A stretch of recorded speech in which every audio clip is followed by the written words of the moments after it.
Join us for the warm-up webinar for the Model Context Protocol hands-on workshop. And as Lena mentioned, this one is all about MCP, Model Context Protocol. With my company, Tech Skills Transformation, is presenting it in conjunction with the Global Big Data Conference.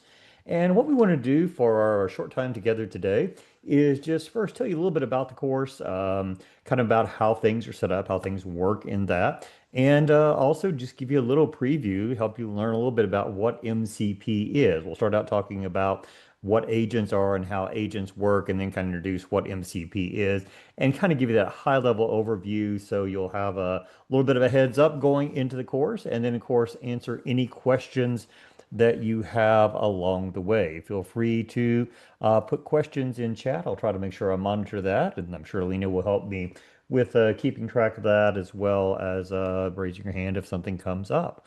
All right, folks, let's go ahead and jump into this. Oh, one more thing. Yes, of course. Optional questions for you all. If you want to put answers in the chat, if you're interested. We're looking to always have engagement with the folks that are participating in our workshops.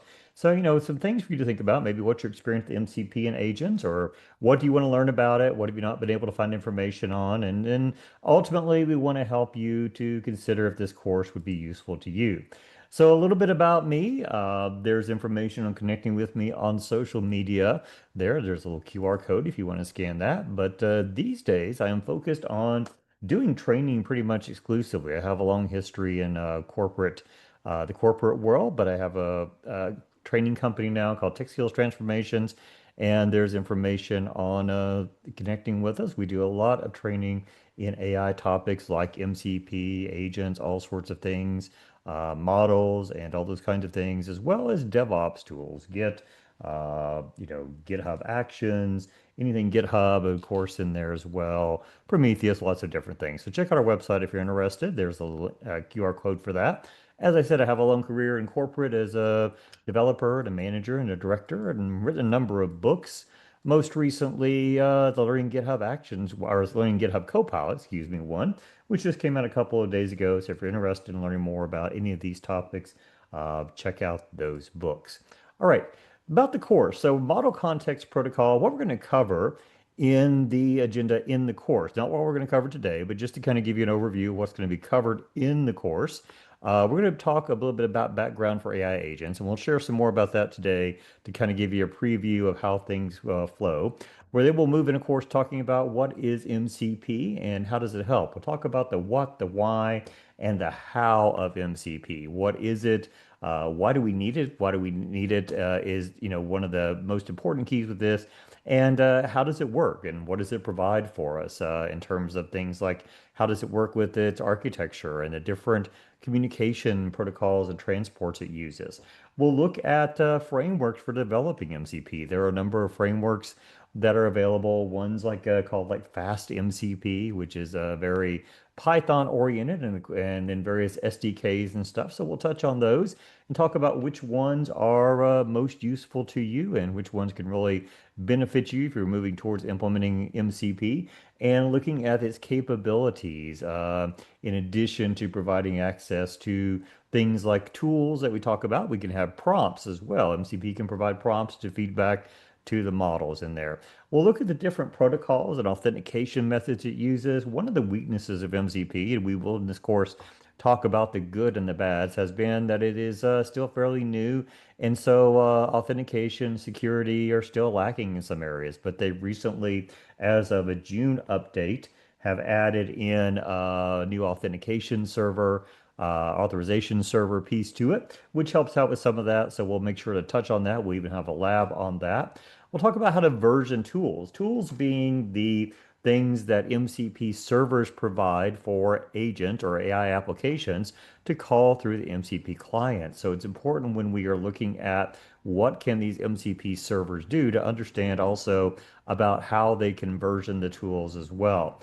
We'll look at some of the patterns of using MCP. As with any protocol, there are good ways and not as good ways to implement things. So we'll talk about the best practices, the patterns, And then we will look at how to connect up to MCP server sources. No doubt if you are on this call, you've heard about MCP and have seen that pretty much everybody has an MCP server these days where they're surfacing functionality out. So we want to make sure that we kind of give you an idea of how you generally connect to those through tools like via Visual Studio Code or Cursor or other applications there, and show you what it takes to do that.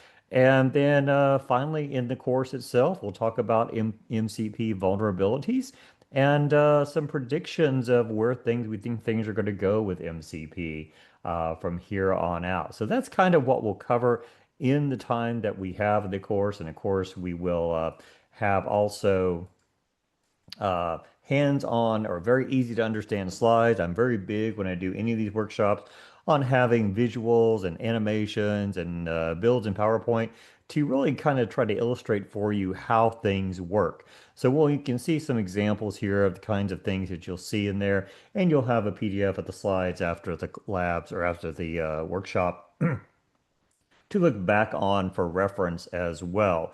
But we try to make sure the things are both visually interesting so you can get pictures of how things work. And we talk about analogies and explain that too. So you get the auditory piece. And of course, as well, we look at doing the hands-on piece. Features of any workshop from my company are going to be using interactive, informative labs. We're going to have hands-on stuff. We will guide you through step by step how to do things, how to create these things using like Python code. You don't have to be a Python programmer to do that, but we'll show you how to do it. We'll have step by step. We'll have some of the code done for you and things you can fill in as well. So we'll take you through all of that. One of the other cool features that I think of when from these workshops that we do is having a browser-based development environment. And what we mean by that is we use GitHub code spaces. So these workshops are designed to be done with a user ID on the public github.com, not an enterprise version, but the public version. And when you sign up for a free ID there, you actually get access to free code space time. Now, a code space in GitHub is a virtual development environment where the environment is running basically the compute and the resources for it are all running back on the GitHub side as Azure systems over there.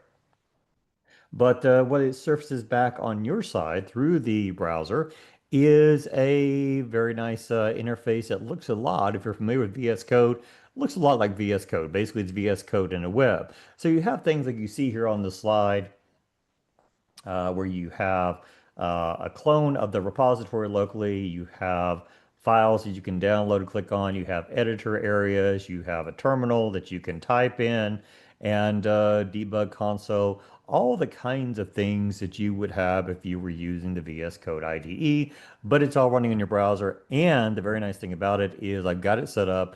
So we just basically 2 clicks, you will have a running environment all set for everything to do in the labs without you having to install anything on your system. That's one of my goals whenever I do these workshops is to try to make sure that there's nothing other than like a GitHub user ID you have to sign up for or pay for, and there's nothing to pay for in this one, and that you have an environment where you can run everything without having to install everything on your machine. So that's kind of the outline of the environment of the course.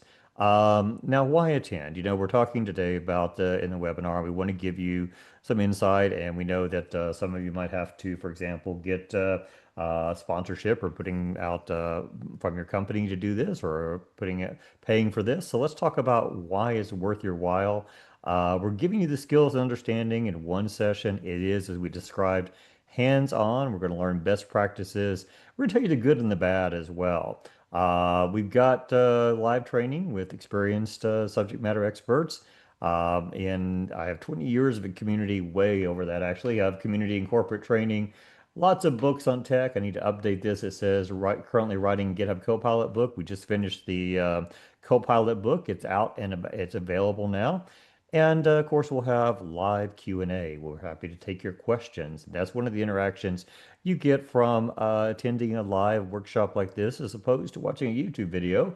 You can ask your questions in real time, get responses back, and also, I don't know if you thought about this, but you also get the benefit of having people who are in the class and can perhaps, help from their own experience or own knowledge or fill in some gaps as well and things like that. We always, as a group, when you're doing one of these workshops, it's great to have other folks in there contributing their opinions, asking their questions, learning from each other as well as the instructor. Now, it's going to be up-to-date content. We're not going to have to worry about checking, on articles, videos, etc. Wondering if content is current. We're going to be talking about the MCP release, the latest one they have out there, which came out June 18th, I believe it was, of this year. And as we said, there's a simple environment setup, 2 clicks, and you get your GitHub Codespace environment. And if you prefer, you can even open that up in your own local VS Code if you prefer that interface over the web interface.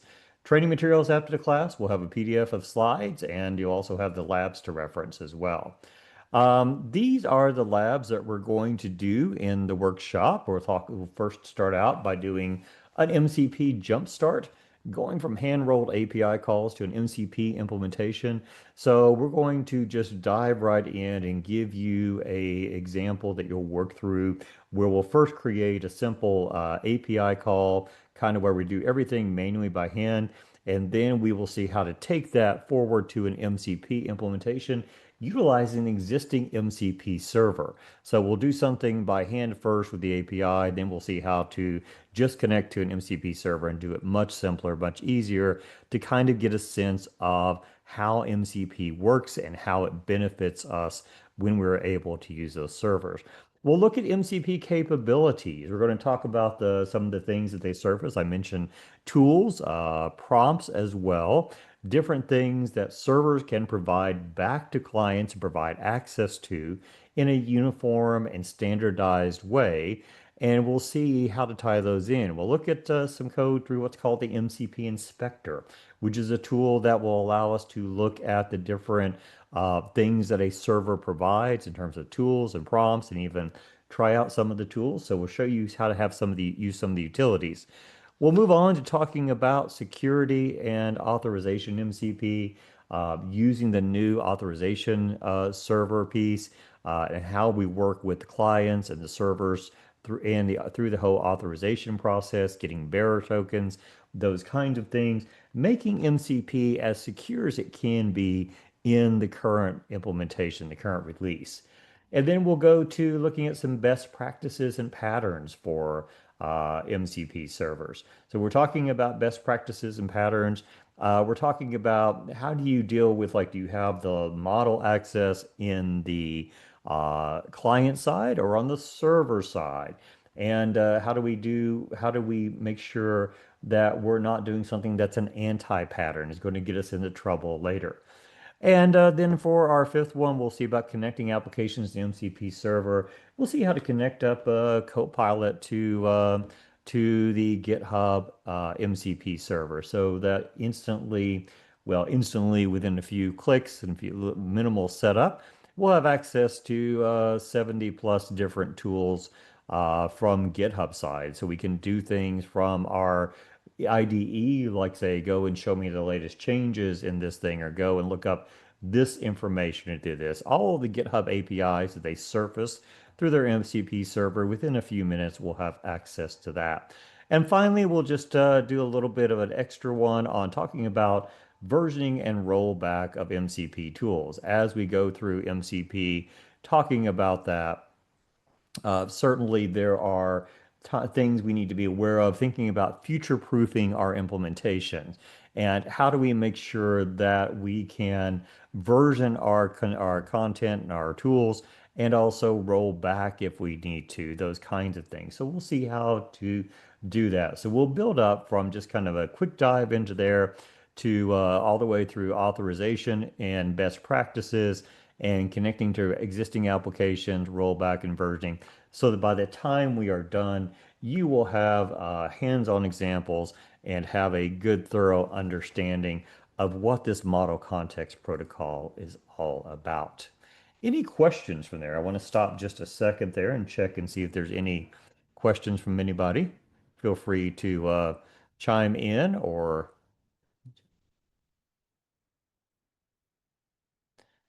okay.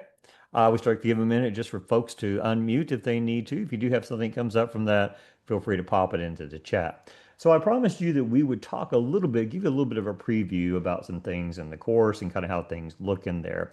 So let's do a little bit of a preview here on Model Context Protocol, starting out with the background around AI agents. You know, AI agents, 2025 has been declared the year of the agent, and we see lots of hype about it and lots of press about this and lots of things going on, and lots of reality too. There are lots of case studies which show that agents do have benefits and can have benefits in there.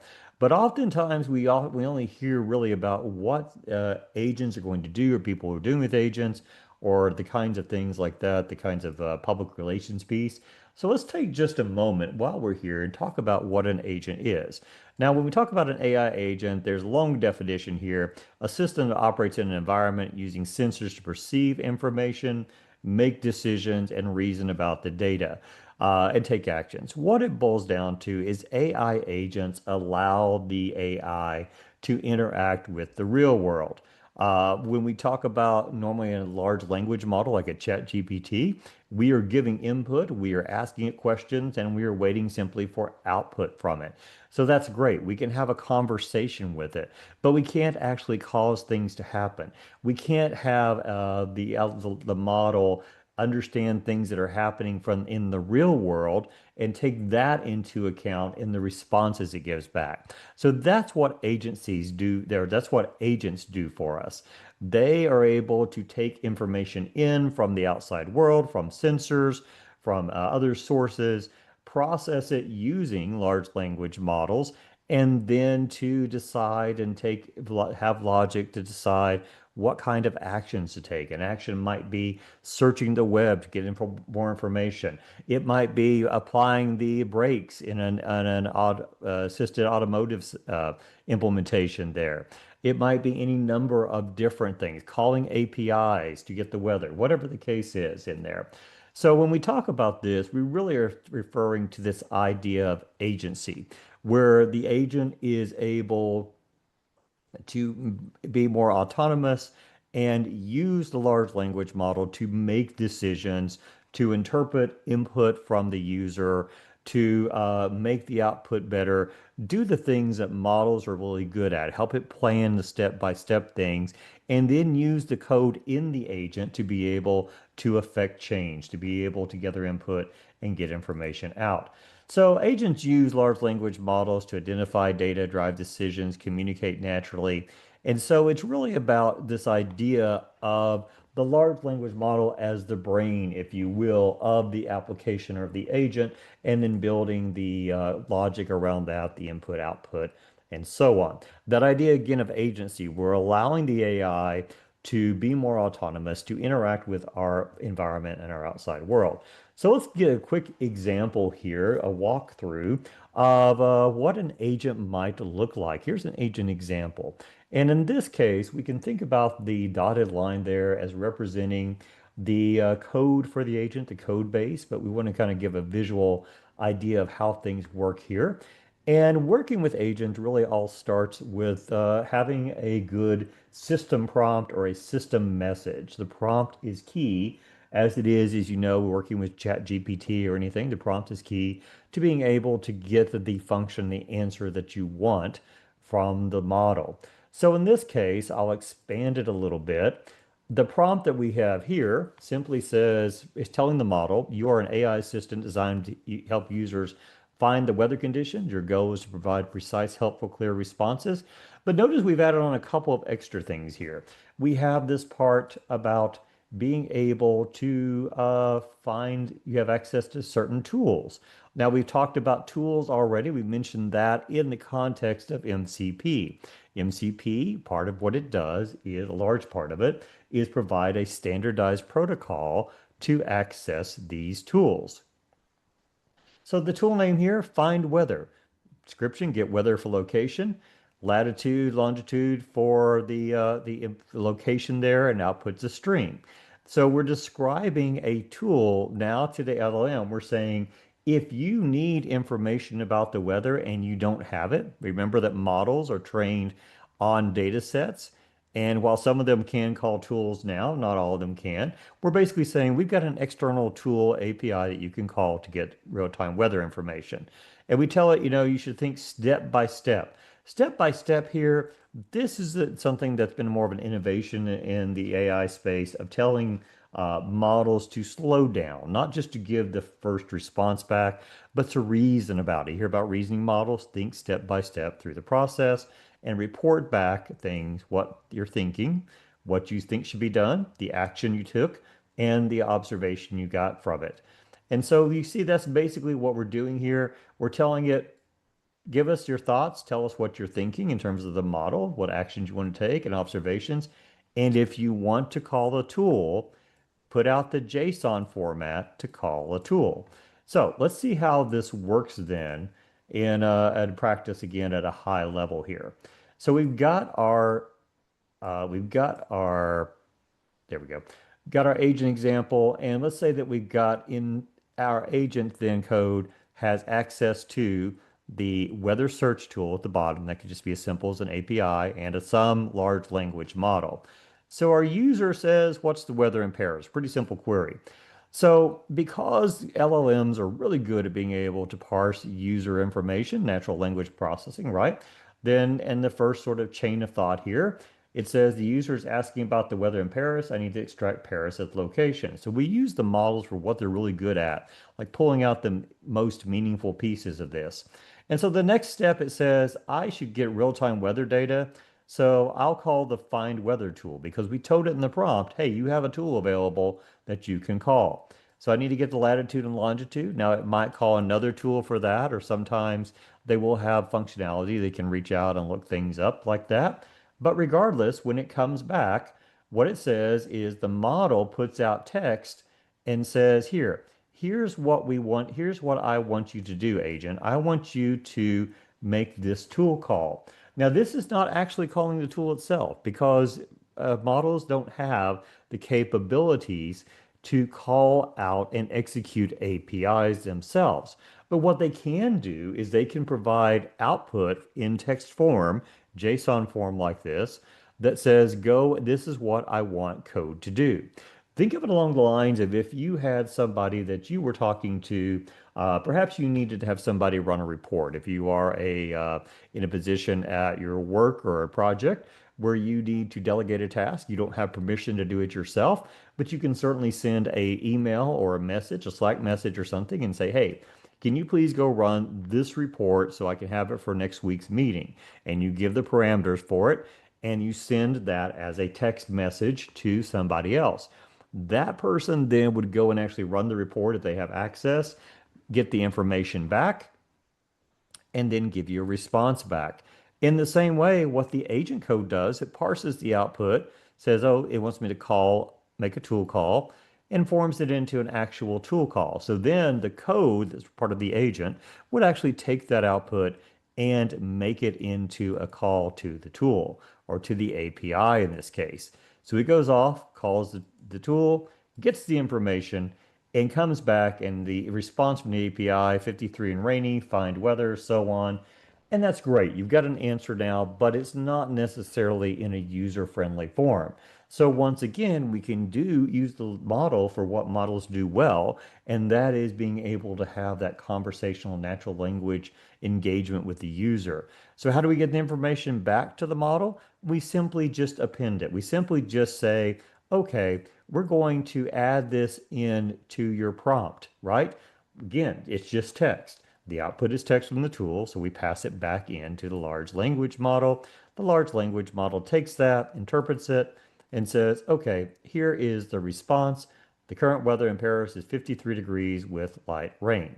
Now, that's a very, very simple example of an agent. And to be clear, some models now have set up in a way that they could go out and look up the weather without any code needed about it. We're using this simple example. In an agent, you would probably have a lot more complex logic. You might have memory that's being done. You might have multiple stages. For example, if you had an agent that was a travel assisting agent, it might look up flights based off of your information looking and then find flights and then book flights and so on and have a lot of stages. But this gives you the basic kind of understanding about how things work. And that's one of the things that we really aim for when we do training classes with tech skills transformations is being able to remove the mystery, as I say, being able to really understand how things are going.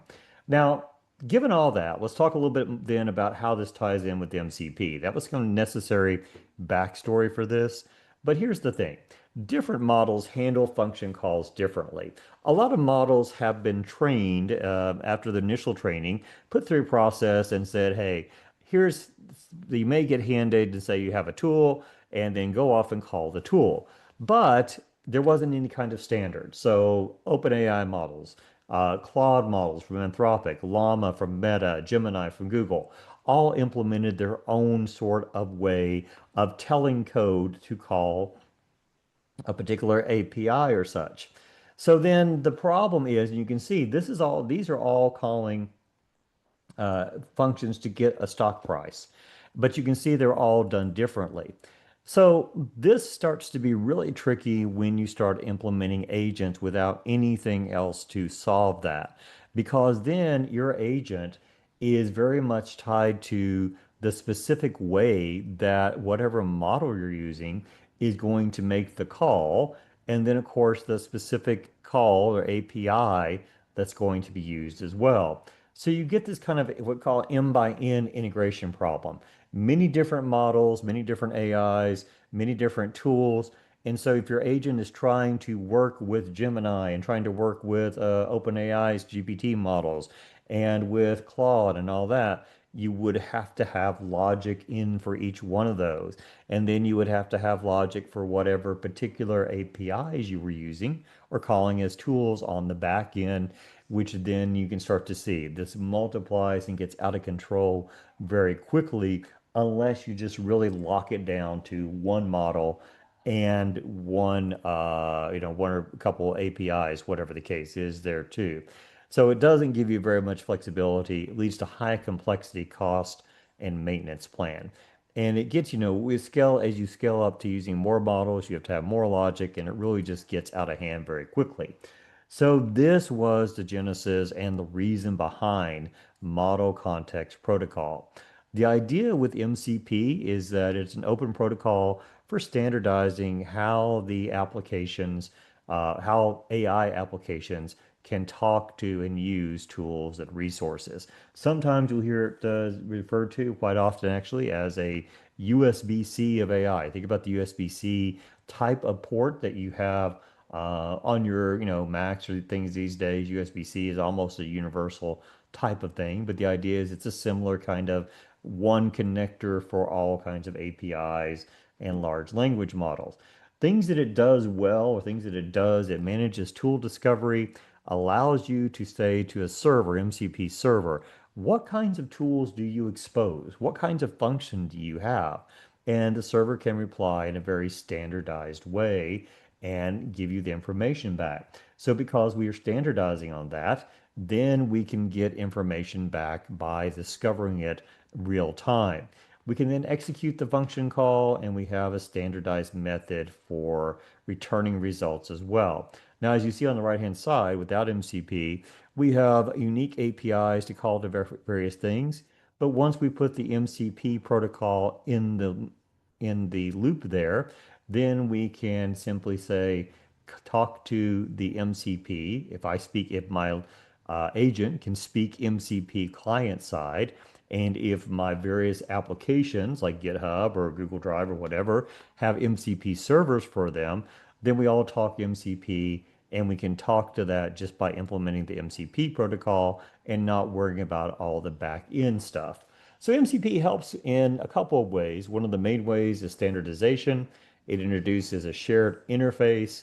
It provides the app implements the MCP client side once. Each tool or data source implements the server side. Apps can easily plug in new capabilities through the servers, and your integration count falls from a multiple of different ones to simply how many different things do you need to call, how many different models do you want to use, but you still could use the same protocol for talking between them. The outcome is lower cost and easier scaling. And by the way, this again is not just about APIs or tools. Tools can be anything like accessing stuff in a database, returning records, those kinds of things. Or, but also they can provide prompts. They can provide prompts back to you to say, here's the prompt you should use when you're querying the model. So you don't have to worry about trying to implement that if the server can suggest ones. The other way the MCP helps is, well, we talked about standardization there. I think that's kind of a duplicate there. But the other way is discoverability. Because if you speak MCP, if you have a server, I can write a code that's going to use MCP on the agent side, then it makes it easily discoverable, right? And so you've seen this probably explosion of MCP servers that have become available within the last few months and this year, because all of a sudden you don't have to worry about trying to tell everybody exactly what your API syntax is or worry about exactly which model you're using. All you do is say, hey, we put our APIs, we put our tools, our stuff behind an MCP server. So if you speak MCP, you can use our great tools and our great prompts and APIs as well. So now it makes it very simple to publicize it and to make it available because as long as you speak that standard language, you can use the thing the same way that everybody else does. And so it makes it much more easy and also because you have discoverability built in with that. So it opens up a much larger ecosystem for for AI tools to use. This is just a quick note, some testimonials here. I could probably update this, but this was around Copilot primarily, but we've got similar things, and I've had good luck with the MCP classes and workshops and AI agent ones as well. So yeah, we've got a pretty good setup, I think, for this. I'm biased, of course, but I hope that that gives you some idea of what we're going to be covering in the workshop, and I certainly hope that you can join us to learn more about MCP. I think it'll be a very valuable experience and well worth your time. So I'll turn it back over to Lena at this point, but thank you, everybody. I appreciate your time.